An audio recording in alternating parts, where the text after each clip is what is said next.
నేను తెలంగాణ రాష్ట్రంలో యువకులను కూడా ఈరోజు వాళ్ళకి అప్పీల్ చేయదలుచుకున్నా. ఏదైతే నిన్న మొన్న ఏమి చేసిండ్రు, కాంగ్రెస్ పార్టీ ఏం చేసిందని చెప్పి ఈరోజు సభలో కూడా వేదిక పైన కూర్చున్నోళ్ళు ఎవ్వరు కూడా అన్ఎంప్లాయిడ్ యూత్స్ గారు.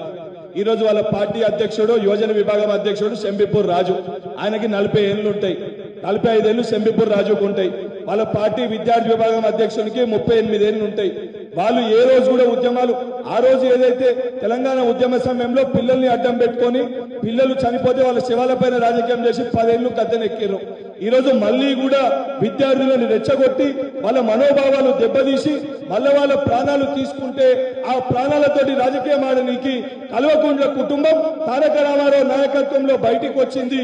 తెలంగాణ రాష్ట్రంలో యువకులందరూ కూడా మీ బల్మూరి వెంకట్ గా, మీ మధ్యలో నుంచి వచ్చిన విద్యార్థి నాయకులుగా మీకు చేతులు జోడించి విజ్ఞప్తి చేస్తున్న 10 ఏళ్లు దొర పరిపాలన ఏ విధంగా ఉండే మనం చూసినాము, 2.5 ఏళ్ల పరిపాలన ఏ విధంగా ఉందో మనం చూసినాము.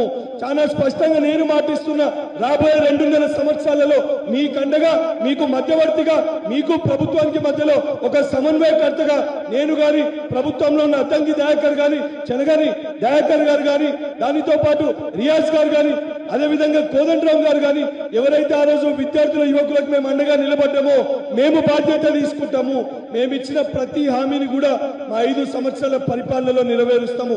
కానీ తప్పిపోయి, మర్చిపోయి, పొరపాటున ఈ దొంగలు ఈ రకంగా సభలు ఏర్పాటు చేసి మనని మోసం చేస్తే నమ్మకూడదని చెప్పి విజ్ఞప్తి చేస్తూ ఇంతతోటి ఈ కార్యక్రమాన్ని ముగిస్తున్న. ధన్యవాదాలు. Thank you.